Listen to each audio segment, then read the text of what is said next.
Kemudian aku juga berharap di dengan hadirnya aku di sini, aku bisa menularkan semangat untuk berkarir, of course. Kemudian aku bisa memberikan manfaat buat teman-teman ya, karena aku juga tidak mau membuang waktu teman-teman yang udah menyempatkan hadir. Aku berharapnya teman-teman ada key takeaways atau apa yang bisa kalian dapatkan atau pelajari dari sharing kita kali ini. Seperti itu.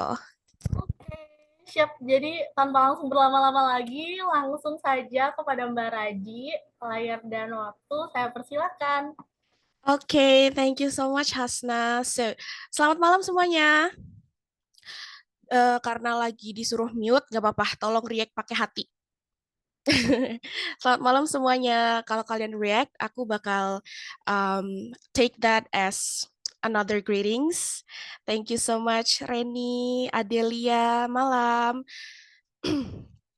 Sebelum aku mulai, aku pengen memastikan bahwa teman-teman di sini mengikuti sesi ini dengan keadaan aman, dengan keadaan sehat, dan insya Allah dalam keadaan yang damai ya. Jadi supaya ilmu yang insya Allah akan kita dapatkan di sesi sharing malam kali ini bisa berguna untuk teman-teman semuanya. Oke, tadi aku udah ini ya, aku udah lihat sedikit si Hasna sensus. Ada yang masih kuliah, ada yang mau switch career, ada yang baru lulus, ada yang maba. Wow, keren sekali. Kalian kalau yang maba berarti eh kelahiran tahun berapa tuh? Kelahiran tahun berapa tuh kalau boleh tahu?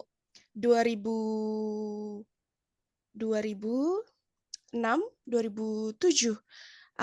Ya betul-betul. Berarti sekitar 2006, 2007 gitu ya. Kalau Axel mungkin 2008 udah ada yang mulai daftar, I suppose.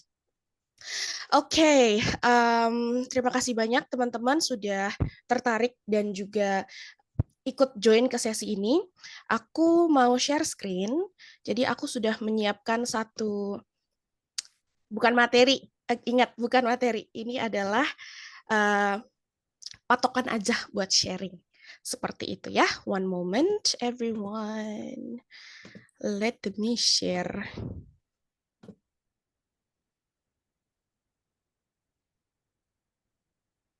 I suppose teman-teman sudah bisa lihat ya untuk share screen-nya. Kalau sudah, tolong react thumbs up dong. Jempol, jempol. Terima kasih.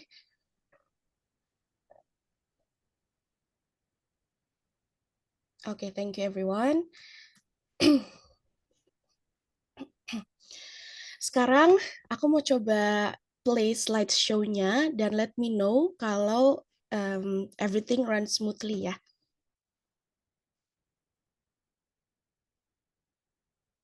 Oke, nah sekarang apakah slideshow-nya sudah tampil? Tampil nggak tuh? Sudah bisa terlihat ya, teman-teman? Sudah, insya Allah. Oke, baik, baik, baik. So, aku mau harusnya mulai dari salam dulu ya. I'm so sorry. So, Assalamualaikum warahmatullahi wabarakatuh. Selamat malam teman-teman yang sudah menyempatkan hadir di acara webinar bersama dengan Karir Impian. Kali ini tema kita adalah tentang digital industry atau industri digital. Iya. Dan sesi ini akan sharing sessionnya akan bersama dengan aku Raji Mukaromah. Teman-teman bisa panggil aku Raji atau Kak Raji boleh nanti di kolom komentar sorry, di chat room kalau misal ingin bertanya boleh pronounnya Kak Raji atau Raji ya. Raji aja sih, Kak Raji kayak tua banget. Ya, canda. Oke. So, tema yang akan kita highlight malam ini adalah skills, mindset, and impact.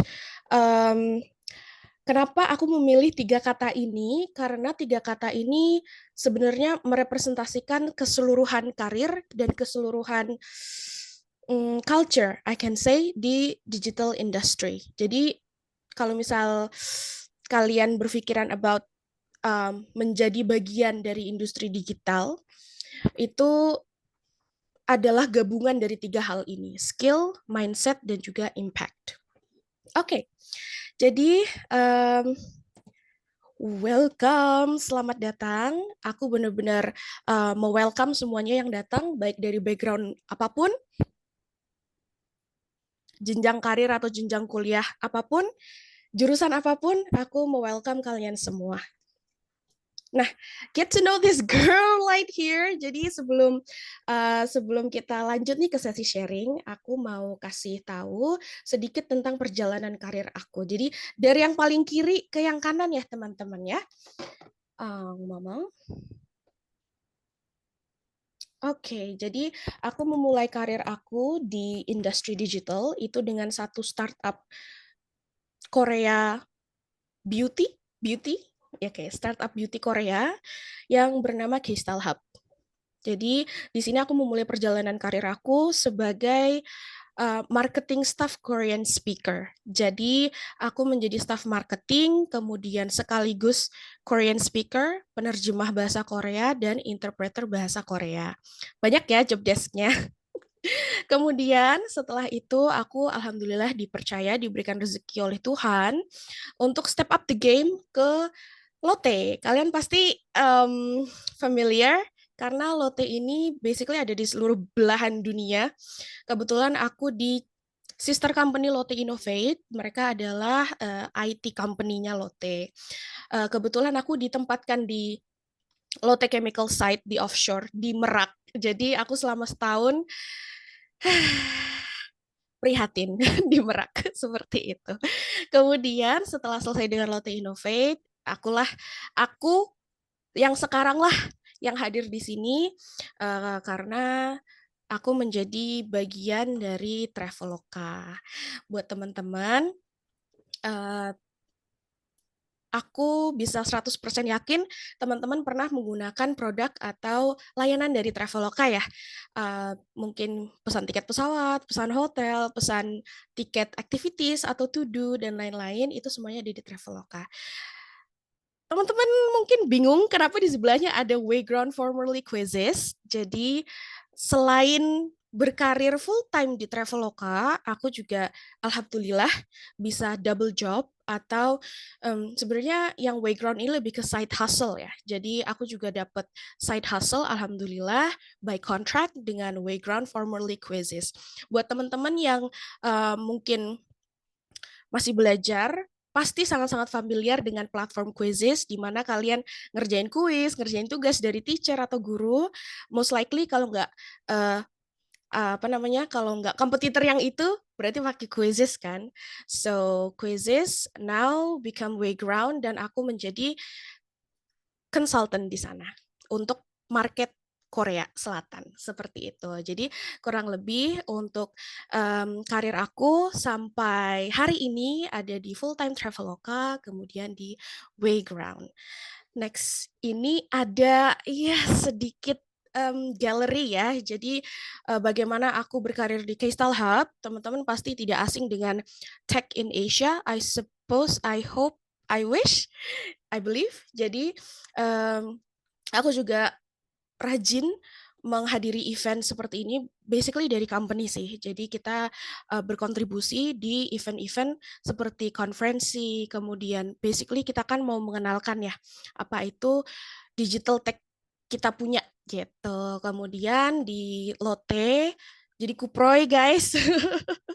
Jadi kuproy mendampingi ekspat-ekspat Korea, kemudian jadi interpreter juga, dan ini untuk kegiatan yang di Wayground seperti kasih training, kemudian kita ada brainstorming dan lain-lain. Jadi kurang lebih pekerjaan aku adalah seperti ini.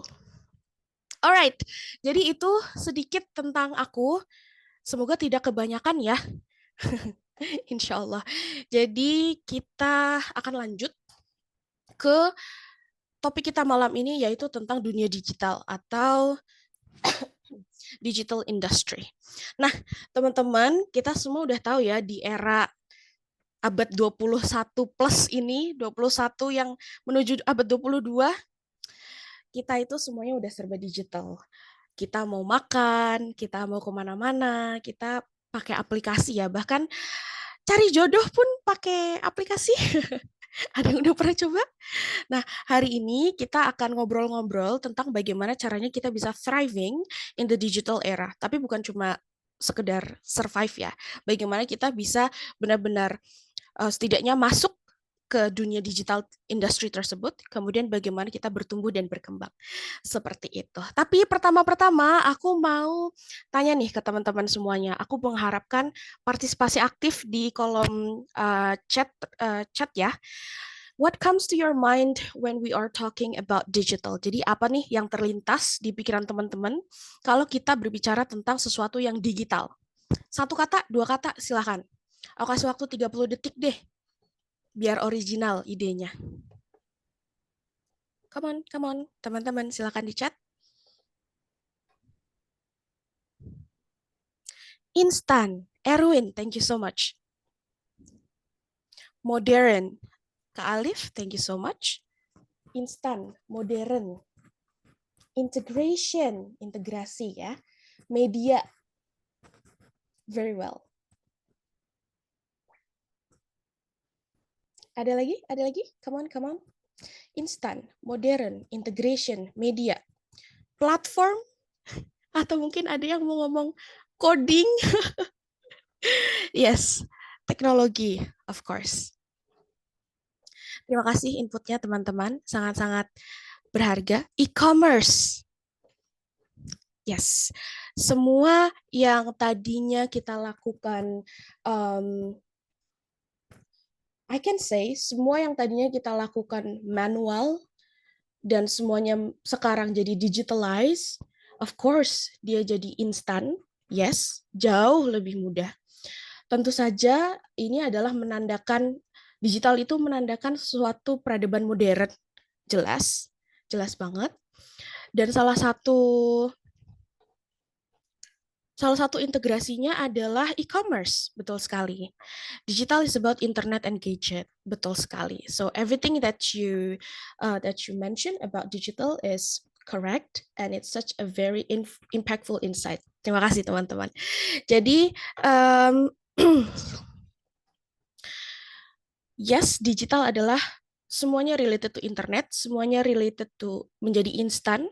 Itu adalah salah satu tanda peradaban kita semakin modern, dan itu mempermudah hidup kita.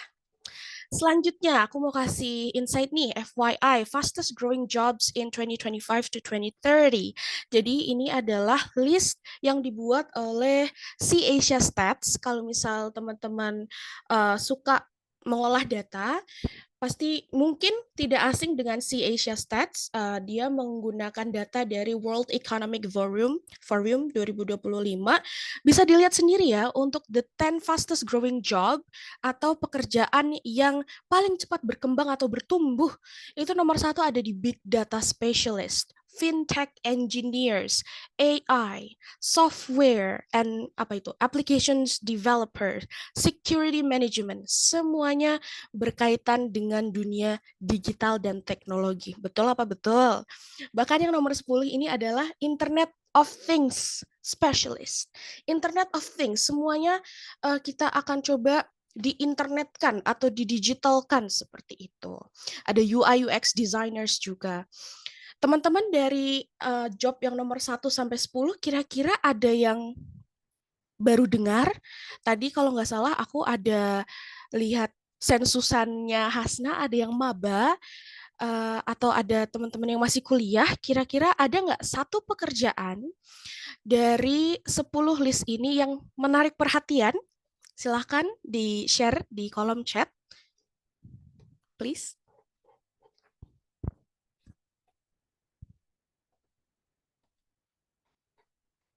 IoT specialist, big data, yang nomor 1. Rata-rata dari bagian jurusan IT. Nomor 3, AI and machine learning. UI UX. Nomor 8 apa? Oh, UI UX. Iya. Oke. Nah, jadi ya, memang artikel tentang pertumbuhan pekerjaan atau kayak the growing thing gitu ya. The growing thing for job itu mostly memang datang dari pekerjaan yang berhubungan dengan IT. Namun, kita tidak bisa mengembangkan pekerjaan tersebut tanpa mengaplikasikannya dan membuatnya relatable to people.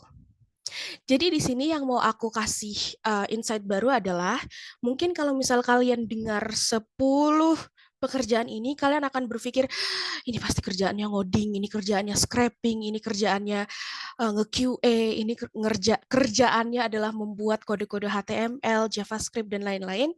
Well, yes, that's correct. Betul, itu benar. Namun yang sering orang-orang lupa tentang bagaimana pekerjaan ini bisa jadi the fastest growing job adalah se-relatable apa pekerjaan ini dengan manusia.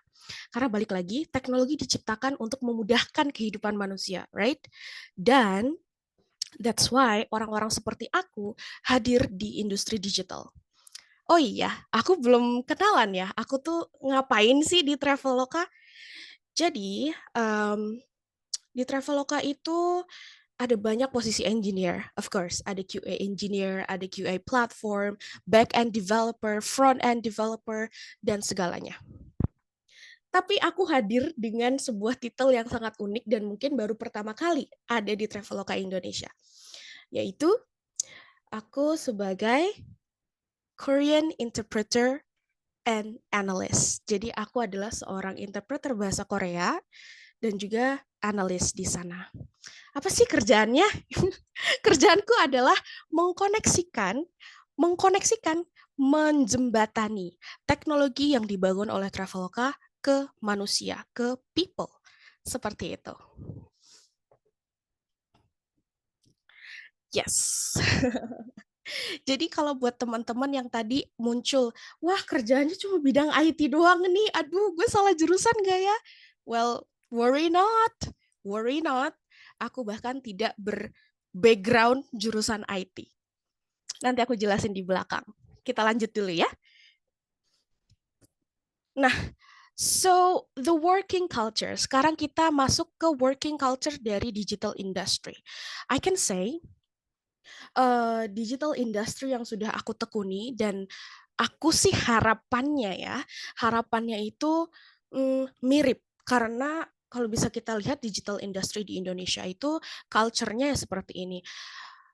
Ditambah Traveloka itu kan multinasional tapi regional ya, multinasional regional dalam artian headquarter di Singapura, core company di Indonesia di BSD, kemudian customer service center di Jakarta, kemudian kami udah expand ke Malaysia, Vietnam, ke Singapore, of course, headquarter di sana, ke Australia, dan disinilah ketika bisnis ini mau melebarkan sayapnya ke negara-negara Asia, kita sudah integrate di Jepang dan Korea.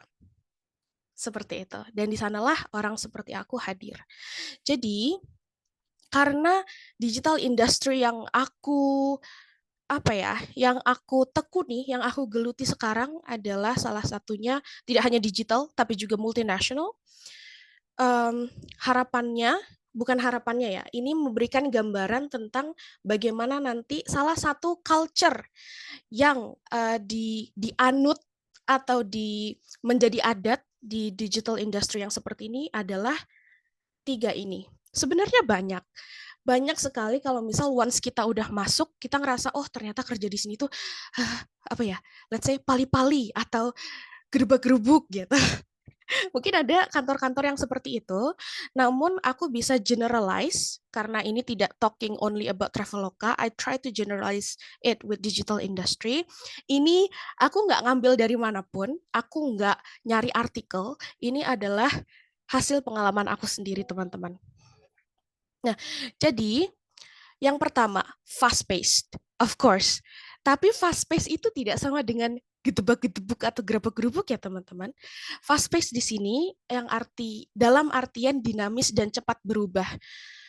Forcing people inside to adapt at any chance. Jadi kita itu dilatih untuk bisa beradaptasi karena dunia teknologi, dunia digital itu sangat-sangat dinamis.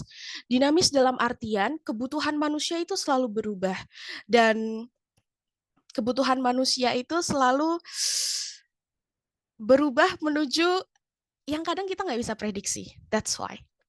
Jadi yang bisa aku bilang pertama, digital industry itu fast-paced. Yang kedua, digital industry itu data-driven decision making. Apaan tuh, Kak Raji? Ya kita jelasin ya. Data-driven itu artinya adalah kita memiliki data sebagai dasar argumen, kita menggunakan data sebagai dasar analisis, kita menggunakan data sebagai dasar mengambil keputusan, seperti itu. Jadi kita dilatih untuk memahami suatu masalah dengan root cause analysis. Kalau misal ada problem nih, kalau di Traveloka kayak ada error, paymentnya gagal, atau ini kok ada bug gitu. Nah, itu kan termasuk error ya, teman-teman. Nah, ketika error itu terjadi, kita itu dilatih untuk root cause analysis. Kita tidak melihat masalah tersebut dan menyelesaikannya di level surface atau level permukaan, tapi kita root itu akar. Kita cari akar masalahnya apa. Makanya kita kalau mau ini tips juga buat teman-teman. Ini salah satu bentuk dari critical thinking ya. This is when critical thinking comes.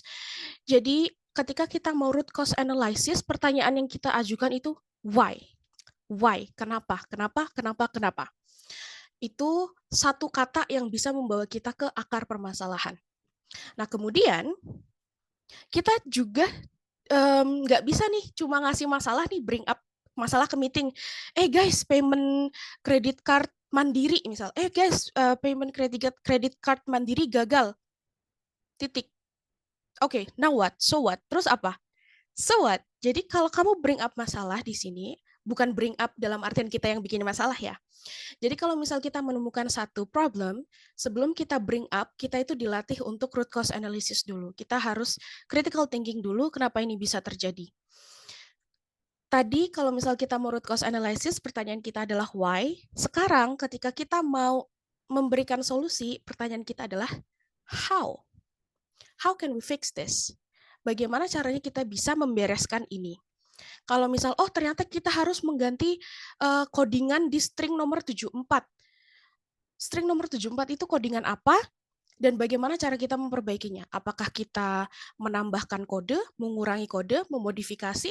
Nah, itulah yang akhirnya membuat kita selain bring up masalah, kita juga setidaknya punya solusi. Meskipun solusi kita itu kadang kan nggak langsung selalu applicable, nggak selalu langsung benar. Tapi dengan kita pitching satu ideas tersebut, teman-teman di meeting atau di forum tersebut pasti juga akan memberikan input, kemudian jadilah ketemu solusi seperti itu.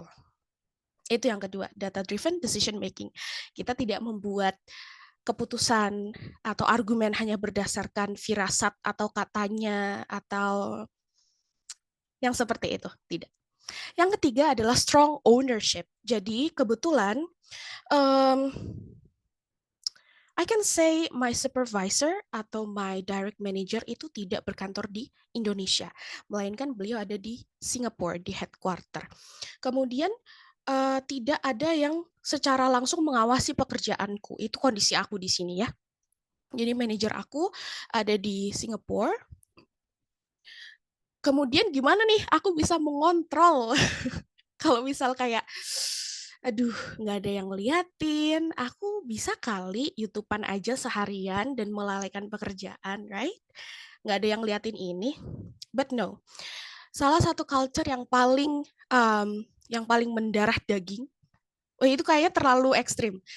Salah satu culture yang paling base adalah strong ownership. Tidak pernah ada kalimat arahan Bapak atau arahan Mbak ini, arahan Mas ini. Itu jarang sekali terdengar. Atau mungkin pembelaan yang kayak kami hanya menjalankan tugas. No. Tidak ada big no. We treat our work as our own project that leads to milestones and self-development. Jadi kita memperlakukan sebuah project atau tugas, ya, paling gampangnya itulah tugas. Itu sebagai salah satu cara kita buat develop atau berkembang, kayak gitu. Dan ketika ini menjadi milestone atau pencapaian untuk kita, itu juga akan menjadi pencapaian untuk tim dan menjadi pencapaian untuk company.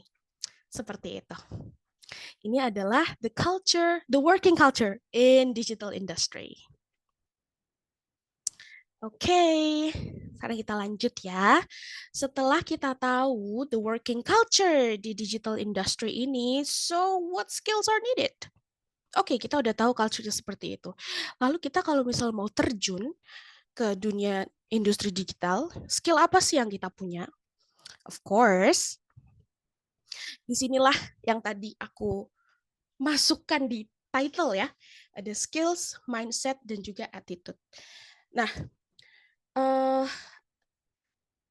skill teman-teman pasti sering dengar dibagi jadi hard skill dan juga dibagi menjadi soft skills, right? Nah, hard skill yang aku mau bring up paling important di sini adalah nomor satu, data literacy. Data literacy itu bagaimana cara kita memahami atau bisa membaca data. Tantangan kita sebagai salah satu warga negara Indonesia adalah literasi yang sangat rendah. Pun literasi paragraf aja susah, apalagi literasi data seperti itu kan. But that's what makes you valuable, tapi itulah yang membuat kamu menjadi berharga dan dilirik oleh perusahaan-perusahaan besar, perusahaan-perusahaan multinasional, karena kalau kamu selain punya literasi yang bagus, kalau kamu punya data literasi dan itu bisa lead to data driven decision making yang aku bilang tadi. Data literacy itu mahal banget skillnya. Kemudian yang ketiga, Excel or spreadsheet. Yes, kalian nggak salah dengar. Excel atau spreadsheet atau I can say Google Tools ya. Google Tools itu sebenarnya masing-masing company itu berbeda. Kalau di Traveloka sendiri, kami itu mengintegrasikan Google Tools di daily work gitu ya. Kita selalu bekerja dengan Google Docs, Google Spreadsheets, Google Slides, Google Calendars, Google Meet of course. Nah, kemudian oh ya, sedikit info, di sebelah gedung kami di Traveloka Kampus BSD itu adalah Geraha Unilever. Jadi setiap pagi atau setiap hari kerja aku nengok ke kanan, halo Unilever gitu kan. So kurang lebih environment yang digunakan itu kurang lebih sama. Kalau di Traveloka itu pakai Google Products, kalau di Unilever aku punya teman di sana, mereka pakai Microsoft Products, pakai Excel gitu. Jadi bedanya di situ. Nah, kemampuan Exceling, kemampuan Excel ini jadi salah satu hal poin plus juga karena ketika aku seleksi masuk, seleksi masuk, ketika aku dites masuk ke Traveloka itu salah satunya adalah dengan spreadsheet. Seperti itu. Foreign language, of course, teman-teman, bahasa Inggris di era sekarang itu adalah bare minimum. Bare minimum. Jadi kalau misal kalian punya plus point seperti menguasai bahasa asing lain, itu akan menjadi sangat sangat valuable dan menjadi nilai tambah kalian. Jarang-jarang kan ada orang yang bisa bahasa Inggrisnya bagus, kemudian bahasa asing lain mungkin Jepang, mungkin Thailand, mungkin Korea. Itu jarang. Jadi kalau misal kalian ada minat di bahasa, asah. Ini akan sangat-sangat berguna. Soft skills. Untuk soft skills-nya, of course, ada problem solving and critical thinking. Tadi udah aku jelasin. Adaptability and resilience. Resilience itu sering dengar, tapi artinya tahu nggak sih teman-teman? Tahu nggak artinya resilience? Coba kasih tahu aku di kolom chat. Jangan googling tapi ya. Jangan googling. Menurut kalian aja deh, resilience itu apa?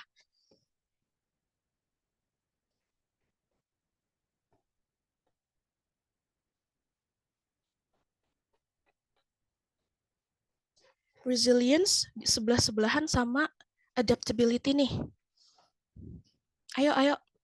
Aku nunggu satu orang nih minimal kasih pendapatnya. Apa itu resilience?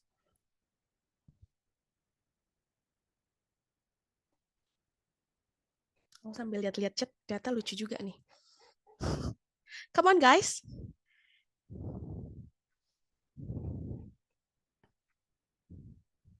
tangguh. Thank you, Lian Wira. Ada lagi yang lain? Percuma kan aku ngomong ini, tapi teman-teman nggak ngerti. Aku mau make sure teman-teman juga paham sama apa yang aku sampaikan. Bangkit. Mantap, Adelia. Beradaptasi, gampang berbaur atau gampang beradaptasi. Thank you so much, teman-teman, jawabannya. Jadi resilience itu artinya adalah tahan banting. Yes, gabungan dari semua yang teman-teman sebutkan. It was such a nice input. Adaptasi, yes. Bangkit, yes. Tangguh, yes.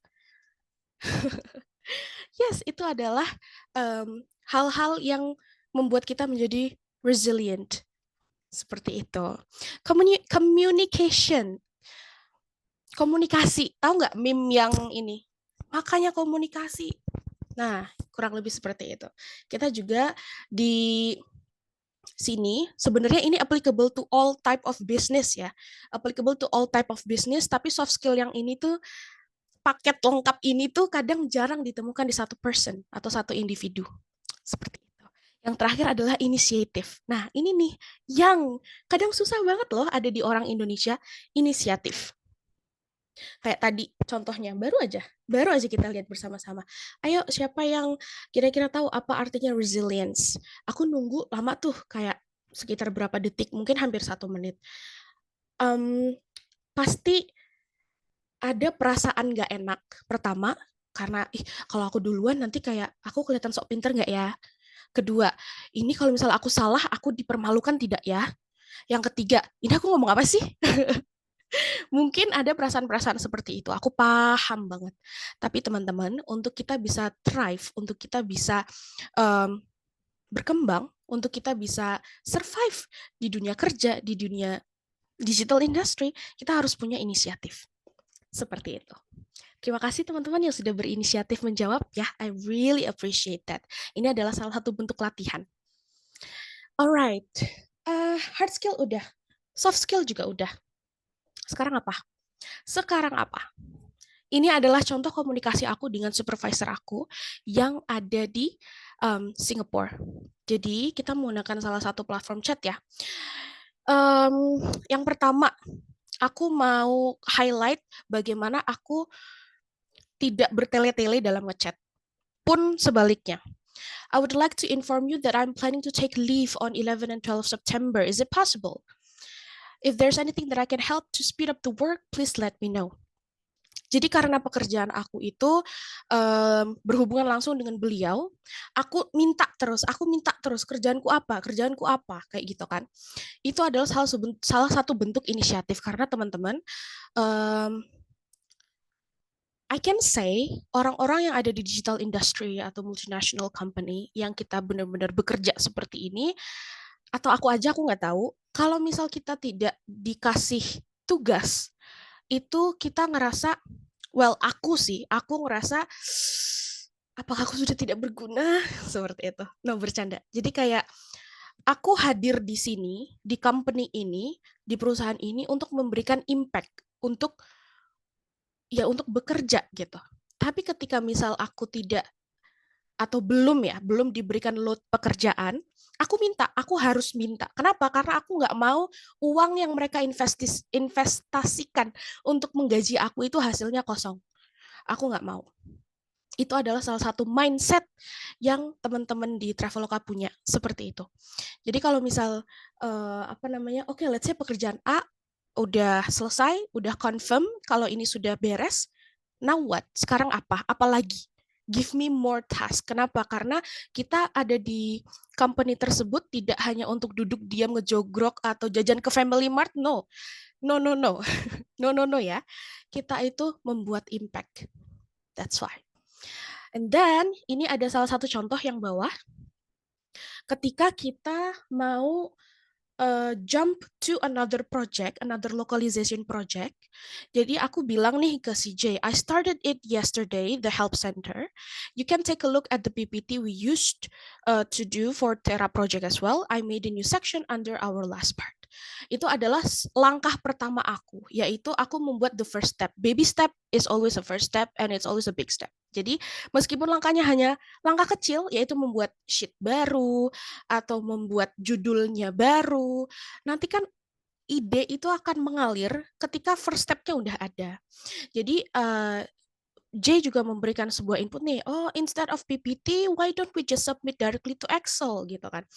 Di sini dia itu konfirmasi langkah aku tuh apa sih sebenarnya. Are you planning to make to PPT and then move to Excel? Jadi kebetulan di project ini tidak hanya aku bekerja langsung dengan supervisor aku, tapi aku juga bekerja dengan tim lain. Nah, alasan aku membuat langkah tersebut, balik lagi argumennya, just in case the team don't know which part they should sujong atau edit, so there's a guide. Jadi tujuan aku membuat ini adalah A gitu. And then preventing future chaos. Jadi ini karena pelajaran ya, kita belajar dari past event ini untuk preventing future chaos. And then lihatlah feedback dari beliau, good idea, okay, I can review later that part too, good. So, apa yang kita lakukan di sini, inisiatif kecil, kayak misal membuat ini sedikit terpisah supaya tim lain kalau ngelihat kerjaan kita nggak bingung. Nah, itu sudah saving time in the future, itu sudah menghemat waktu berdebat, menghemat waktu menjelaskan di masa depan ketika teman-teman grup lain itu ngerti apa yang kita kerjain. Ini salah satu contoh aja ya, this is how we communicate. Actually, I'm very proud of how we communicate. As for aku, teman-teman lain ya, of course meetingnya bakal lama, tapi as for aku, di pekerjaan aku tuh meeting selalu singkat dan padat gitu. Jadi kayak meeting online, colleague aku juga ada yang di Korea, of course, kita meeting online. Oke, hari ini kita mau ngebahas tentang load pekerjaan minggu ini atau sampai pertengahan September. Kita bakal ini. Raji, kamu tolong ini. And then aku bakal kasih feedback, oke, aku bisa lihat kerjaan aku segini, boleh nggak kalau misal aku kerjain atau aku selesaikan maksimal sampai ini, apakah oke? Jadi on point gitu diskusinya. Seperti itu ya teman-teman. Oke, now kita ke mindset to make us grow. Jadi kita tidak mau hanya muncul aja gitu di salah satu meja kerja, di tempat kita kerja, tempat kita ngantor, kita juga harus grow atau bertumbuh. Jadi teman-teman, dari aku kerja di K-Style Hub yang tadi pertama, sampai aku kerja dengan Traveloka, of course, pengalaman itu jelas pengalaman itu jelas menjadi nilai tambah aku. Kemudian skill yang berkembang gitu. Skill yang berkembang dari berbagai batu loncatan tersebut, yang paling jelas, yang paling bisa menjadi gambaran kalau misal kayak kemampuan ini menjadi meningkat, skill itu menjadi terasah, itu kayaknya sangat abstrak ya, tapi yang paling jelas adalah yang paling penting juga, pertumbuhan gaji. Jadi dari gaji aku di K-Style Hub sampai aku di Traveloka sekarang, of course dia bertumbuh dan nambah terus, seperti itu dibandingkan dengan pekerjaan-pekerjaan sebelumnya. Karena apa? Karena disitulah kita tahu kita berkembang ketika company melihat kamu lebih valuable dan mereka mau invest lebih di kamu karena mereka tahu kamu bisa bawa impact. Asik. Oke, teman-teman, untuk mindsetnya yang pertama adalah lifelong learners. Jadi always eager to learn. Kita harus mau belajar, kita harus mau admit kalau kita nggak tahu apa-apa. Contohnya, aku kan bukan engineer ya di sana. Aku bukan orang yang coding di sana. Namun ada beberapa pekerjaan lokalisasi ke bahasa Korea. Aku melokalisasi string-string HTML, kode-kode JavaScript. Itu mereka ngasihnya kan ke aku bentuknya ya kode gitu. So mau nggak mau aku harus ngeliat kode itu dengan yang what am I doing? I learn. Aku harus belajar ini tuh apa dan bagaimana impact-nya kalau misal aku ganti bahasanya di sini. Seperti itu. Yang kedua, ownership. seperti yang udah aku jelaskan tadi, this is your own legacy. Jadi ini adalah impact untuk kamu, impact untuk company dan bisnis dan untuk growth kamu sendiri. Ini bukan karena disuruh, ini bukan karena dipaksa, ini adalah willing atau keinginan kamu sendiri. Yang ketiga tadi resilience atau tahan banting.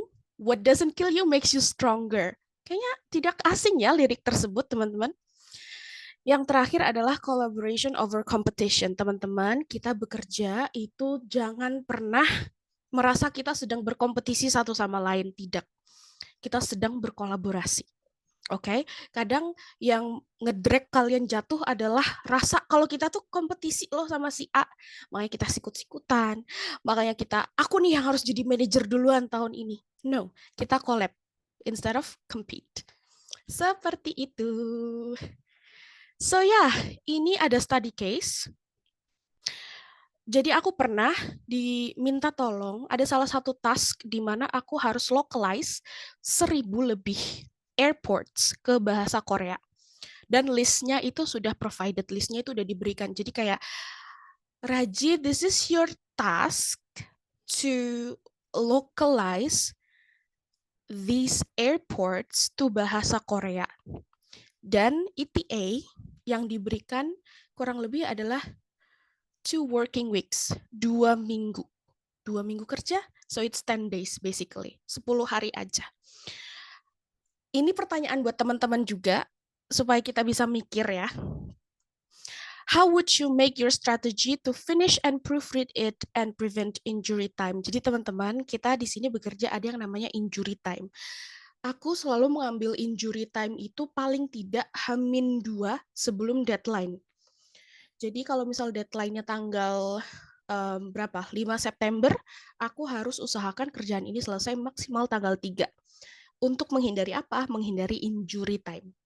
Injury time itu kalau misal kita terlalu mepet ngerjainnya, kita nggak pernah tahu bakal ada goncangan, kita nggak pernah tahu bakal ada hal-hal di luar kendali kita apa yang bakal membuat kerjaan ini jadi gagal total dan usaha kita yang udah kita kerahkan tuh sia-sia. Oke, this is the question for you guys. Ini adalah pertanyaan buat teman-teman. Apa strategi kalian kalau misal dikasih tugas 1000 airport list, dan itu tuh bukan list seperti ini tok, bukan. Dia listnya tuh mulai dari kode IATA, negara, kota, nama apa kemarin, nama officialnya, kodenya apa, kode angkanya ya, kode IATA, kode angka beda, ada kode IATA, kode angka, if I'm mistaken. Nah, kalau kalian ada di posisi tersebut, strategi apa yang kalian lakukan supaya kerjaan beres, paling tidak H-2 deadline, menghindari injury time? Silakan. Grill ya, Kak. Silakan.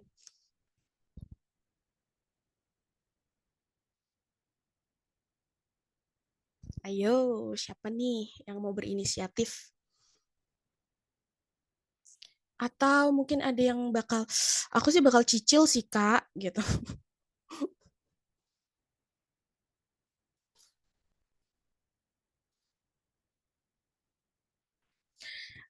Oh, beneran lagi cicil dulu, susun dulu mana yang mau dikerjain. Good, Delvin. Nice insight. Yang lain? Teman-teman, ini aku lokalisasinya itu dari bahasa Inggris ke bahasa Korea. Contoh, bahasa Koreanya dan bahasa Koreanya ya pakai Hangul ya, pakai aksaranya. Atau bahasa Jepang berarti pakai kanji dan hiragananya atau katakananya. Pakai tools, yes, tools, of course. Nice.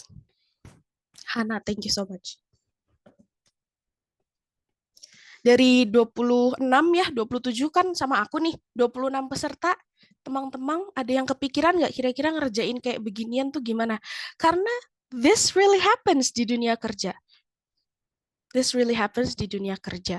Kemarin ada aku diminta tolong buat localize juga untuk produk. Produknya itu string JavaScript-nya dan itu diminta sore, let's say sore ini jam 3, mintanya besok sebelum jam 12 Jakarta time. Dan banyak. That really happens. Bikin to do biar nggak kelewat apa yang mau dikerjain. Siti Aulia, great answer.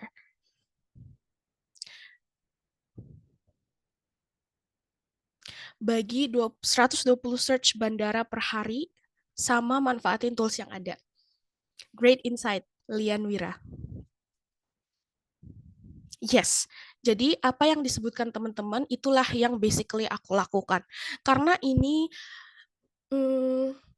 pertama kita harus tahu priority dari pekerjaan, betul sekali, dengan membuat to-do list. Jadi kita itu kan jendela kerjanya adalah, oh BTW di Traveloka ini tidak ada absen, jadi just come as you come, work, minta saran ke chat GPT, correct, itu juga salah satu input yang sangat bagus. Mungkin nanti akan menarik kalau misal kita ada sesi talking about AI ya. Karena working in industry, digital industry tidak akan lepas sama yang namanya AI. Betul, betul sekali. Oke, yes, priority dengan membuat to-do list. Kemudian di working window itu set goals. Set goals dalam artian, let's say kita datang nih jam 8.30. Jam 8.30 mungkin sarapan dulu, karena di sana kita dikasih sarapan gratis dan makan siang gratis.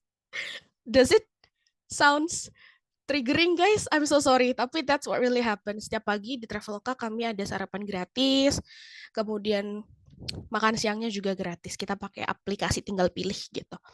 Nah, dari window kerja yang pagi nih, kita target. Ini harus selesai, let's say 200 search atau 200 airport. Berarti kan kita ada perkiraan ya, satu airport ini berarti maksimal selesai berapa menit gitu. Untuk di localize dengan ini dengan yang benar gitu. Dengan bahasa yang betul.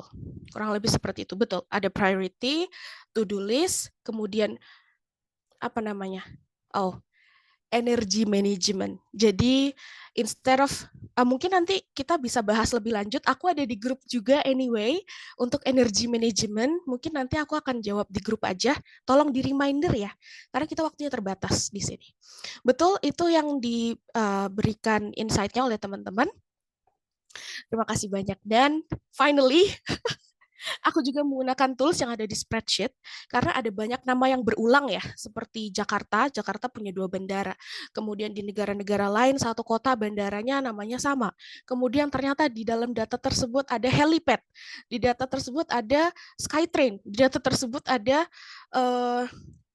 ada terminal gitu. Jadi kita harus detail juga ya karena it is related to data.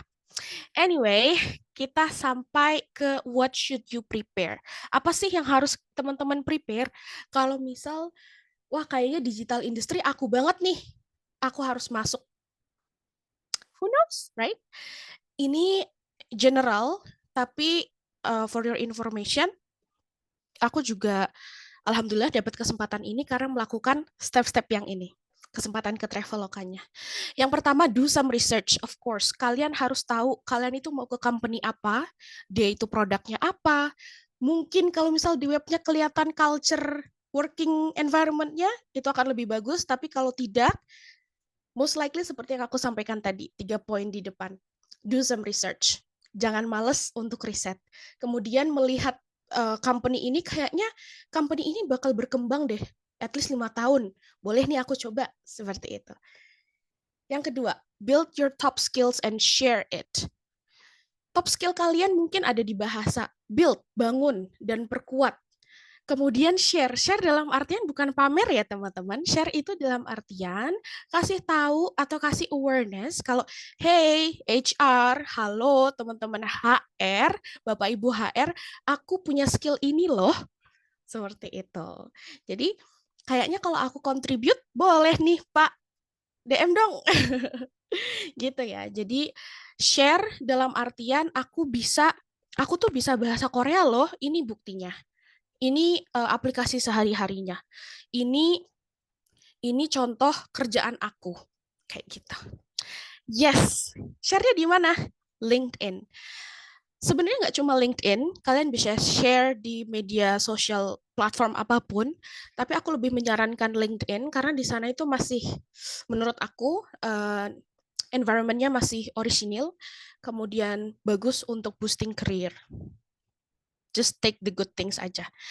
Untuk networking juga bagus, gaining insights dari kalau misal kalian mau nge-follow teman-teman yang emang kerja di IT company atau di digital industries, itu kan banyak listnya. Kalian follow aja, terus nanti kita dapetin insight dari mereka itu apa. Sharing your interest and milestone as well. Makanya tadi, build your top skill and share it in LinkedIn. Seperti itu. Kalau misal tadi ada yang bilang masih maba atau ada yang mau switch career, I don't take the relevant major. Well, that's fine, cause neither do I.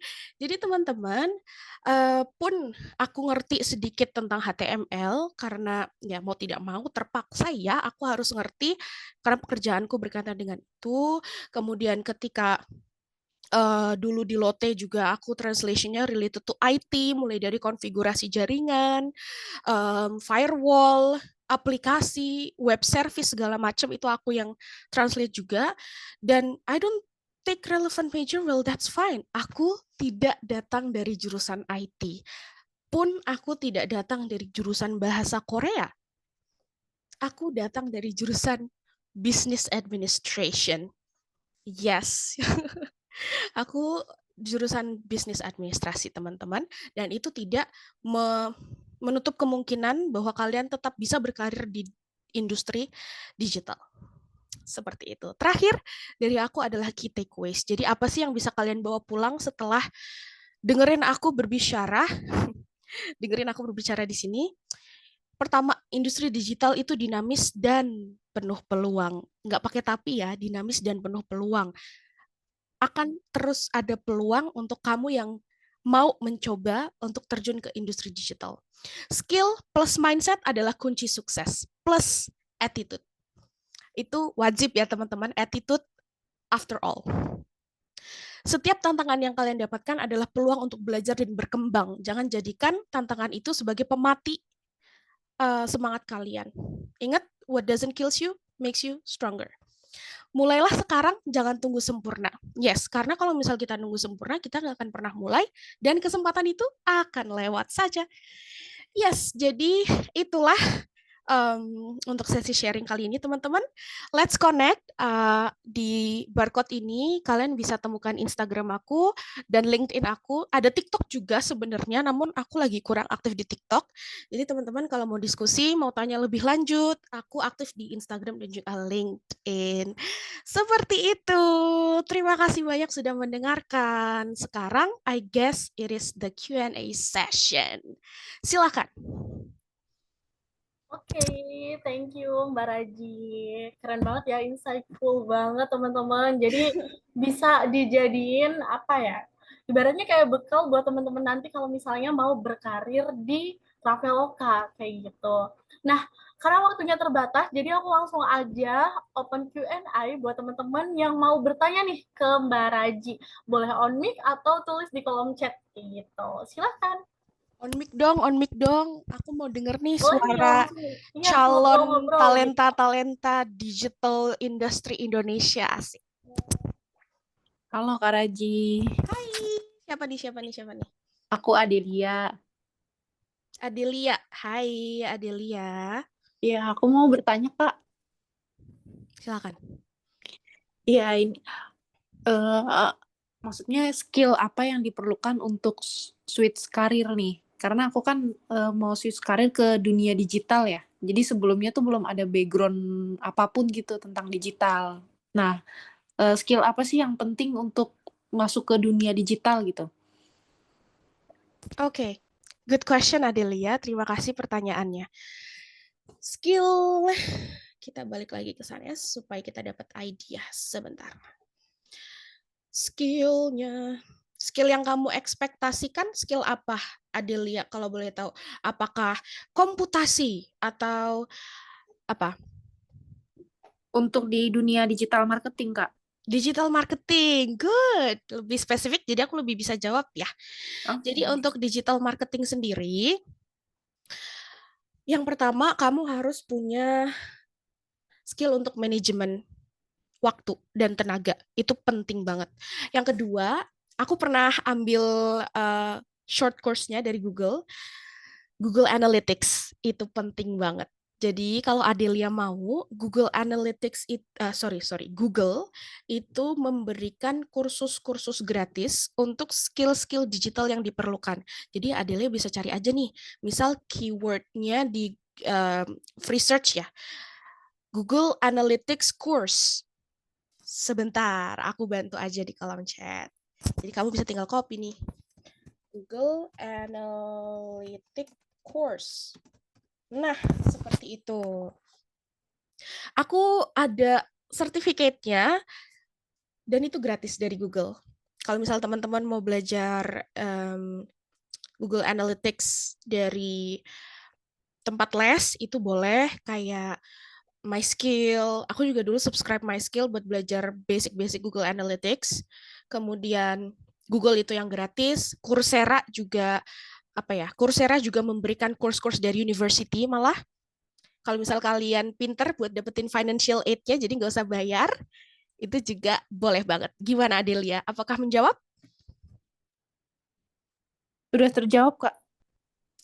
Oke, great. Yang Makasih ya, lain? Kak. Sama-sama. Ada lagi nggak nih yang mau tanya?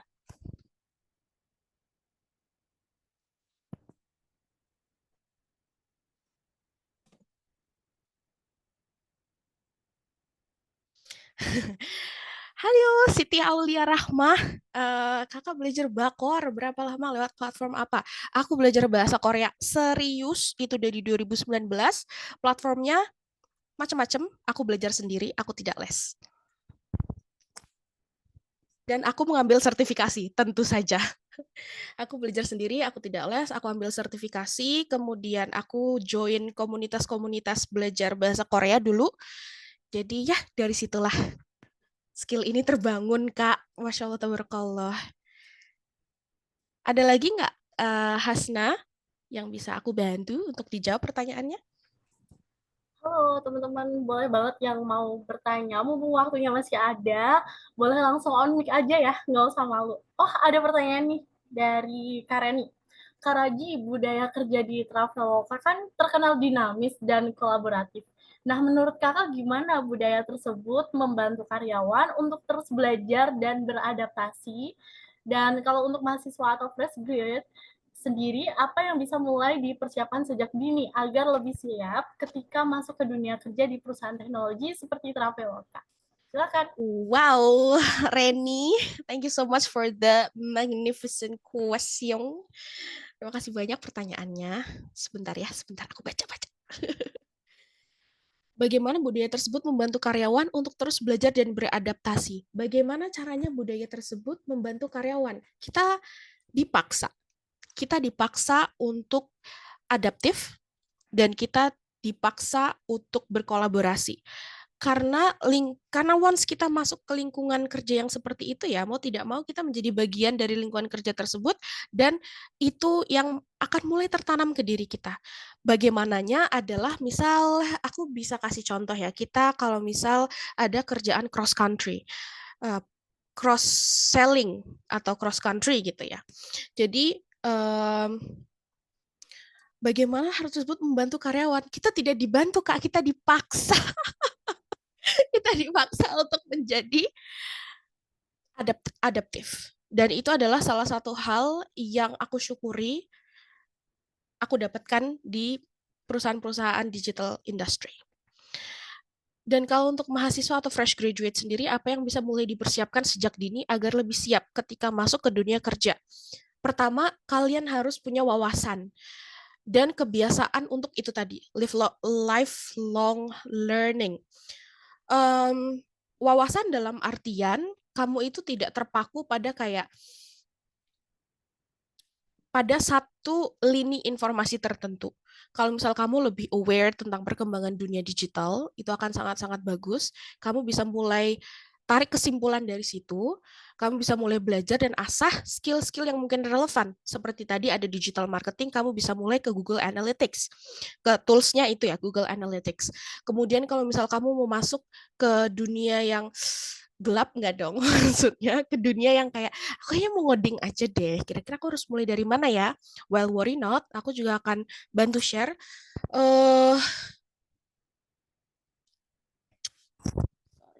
I'm wrong. Cari W3 School. Kok O-nya banyak banget, Seng. W3 School, kemudian JS Fiddle. Nah, ini nih, kalau misal teman-teman mau coba kenalan sama HTML, kenalan sama CSS, JavaScript, mulai dari situ. Aku juga dulu belajar sendiri dari situ. Agar lebih siap ketika masuk ke dunia kerja di perusahaan teknologi. Itu tadi ya, aku bisa bilang, Reni, kamu harus punya wawasan, kamu harus mau belajar, dan kamu harus adaptif. Adaptifnya dalam artian aku nggak boleh kayak, tapi kan dulu di kampus diajarinnya begini, nggak boleh kayak gitu. Karena once kamu selesai atau lulus dari kampus ya, itulah dunia yang sesungguhnya. Whatever it is that can make a lesson, it is a lesson. Seperti itu ya, Reni. Semoga menjawab. Lanjut nih, ada Camilla. Halo Camilla. Apakah sosial media sangat menentukan seseorang untuk masuk ke dalam dunia kerja? Dari perspektif aku, kalau sangatnya diilangin, mungkin bisa. Dalam artian kayak gimana ya? Kita bisa tahu banyak sekali informasi dari sosial media yang membuka peluang kita untuk bekerja. Correct? Yang kedua, kalau misal menurut kamu, yang dimaksud kamu di sini adalah kayak postingan kita di sosmed, apakah nanti bikin cross-checking HR-nya jadi minus atau seperti apa? Aku tidak punya kapasitas untuk menjawab di situ karena aku belum pernah ada pengalaman menyaring kandidat. Tapi of course, kalau misal diinfokan untuk menyertakan sosial media, ya berarti sosial media kamu akan dicek. Just be yourself there. Kalau misal kamu emang sukanya sharing meme, ya udah sharing aja meme-nya. Kalau misal kamu sukanya sharing shit post, ya udah sharing aja shit post-nya. Seperti itu, just be yourself. Semoga menjawab ya, Camilla.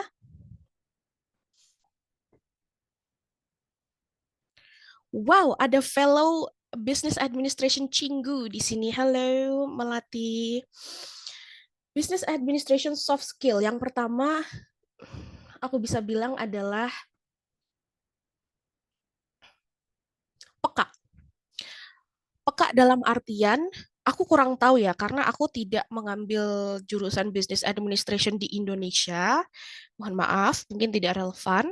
Tapi dari kampus aku sendiri, aku diajarkan resilience, tahan banting. Dan lulusan-lulusan kampus aku ini terkenal tahan banting emang. Untuk jurusan Business Administration sendiri, aku bisa bilang peka. Peka kenapa? Karena di dalam bukan salah satu ya, di antara mata kuliah yang aku ambil di situ, di antara subjek yang aku ambil di situ ada of course microeconomics, macroeconomics, kemudian basic accounting, ada statistik juga. Peka dalam artian kita tuh tahu ini tuh dikelompokkan menjadi apa. Apakah ini masuk ke dalam komponen makroekonomi, microeconomy, kemudian untuk pelajaran statistik, apakah ini menjadi variabelnya si A atau menjadi variabelnya si B. Selain peka, mungkin aku bisa bilang analisis ya, analisis. Mungkin teman-teman yang belajar accounting juga tahu kalau membuat financial statement itu kita harus bisa mengelompokkan transaksi mana yang menjadi expense, transaksi mana atau barang apa yang menjadi aset, right? Kurang lebih seperti itu. Jadi analisis melatih. Sama-sama Rini. Sama-sama Kamila. Kak, ceritain dong proses interview di Traveloka. Panjang, Kak. Panjang banget. Aku 5 kali ujian. Aku hampir nyerah. Aku hampir nyerah. Literally. Aku udah sampai bilang, kalau misal ini aku sampai nggak keterima, aku marah gitu kan. Aku uninstall Traveloka. Gitu. Beneran, itu panjang di aku. Kalau di kandidat lain kurang tahu ya. Proses interviewnya itu sama-sama melatih.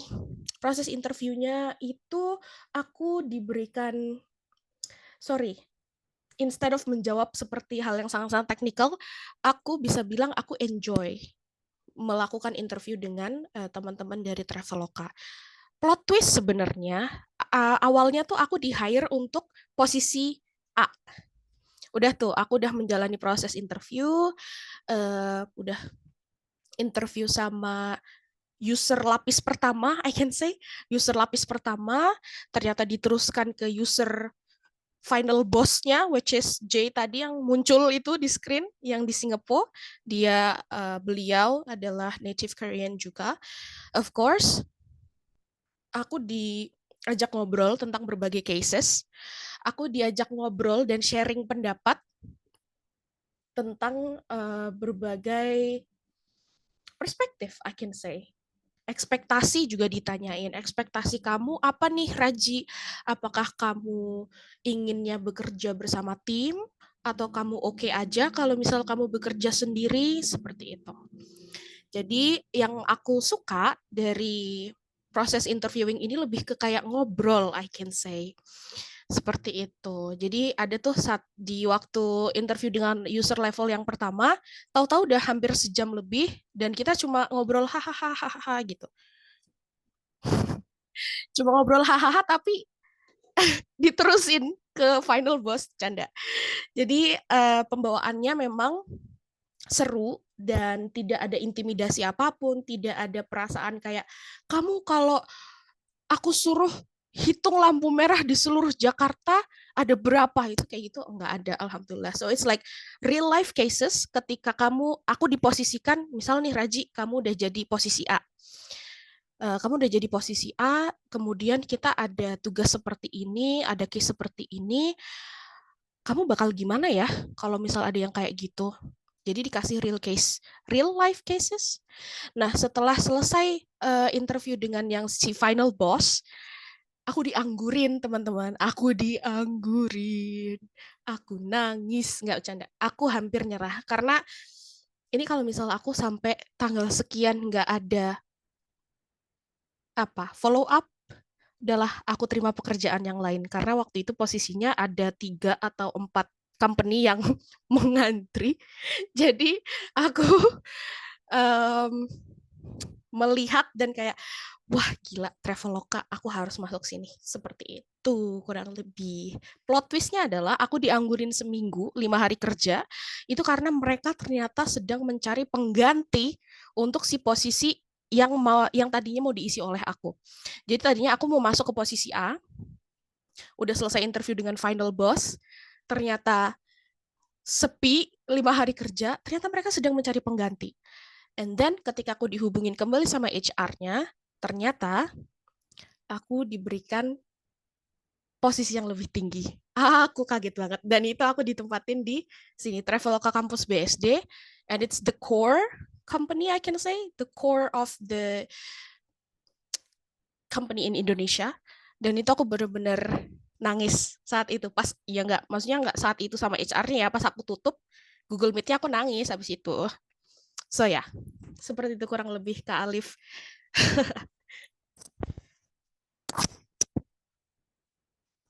Gimana Hasna, masih ada waktu?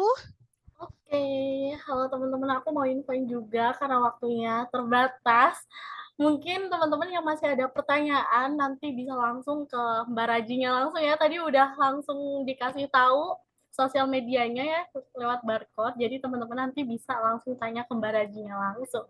Oke, karena udah jam 8:33, untuk sesi ini berakhir ya. Terima kasih juga Mbak Raji yang udah berkenan jadi speaker di Karir Impian. Semoga teman-teman juga bisa dapat insight-nya dan bisa dapat belajar dari Mbak Raji untuk berkarir di industri digital seperti itu.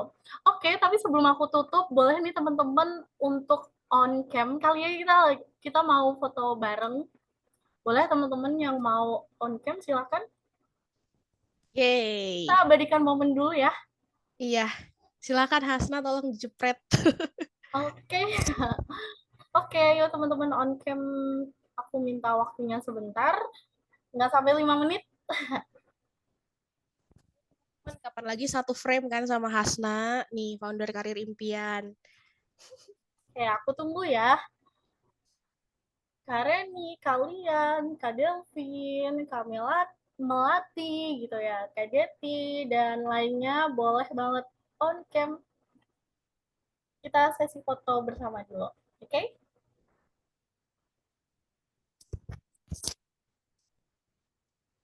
Oke, apakah sudah teman-teman, aku hitung ya.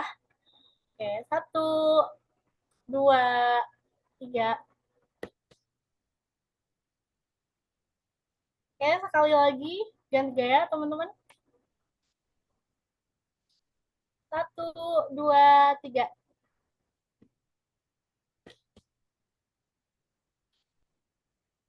Oke, udah. Udah. Thank Thank you you Hasna teman-teman for the karena udah opportunity. mau jam 9 gitu ya teman-teman. Aku mau ngucapin makasih banget buat teman-teman yang udah ikut webinar. Dan aku mau infoin juga kalau Karir Impian setiap bulan bakal ngadain webinar terus gitu. Jadi jangan lupa selalu ikutan webinar kita di bulan-bulan berikutnya kayak gitu. Tentunya dengan narasumber yang sangat inspiratif dan keren gitu. Oke, akhir kata saya atau aku Hasna Hamidah selaku moderator. Mohon maaf apabila banyak salah kata dalam acara webinar kali ini. Sampai jumpa di acara webinar Karir Impian berikutnya. Thank you. Wassalamualaikum warahmatullahi wabarakatuh. Waalaikumsalam warahmatullahi wabarakatuh. Selamat malam semuanya. Bye-bye. Thank you, teman-teman. Baru.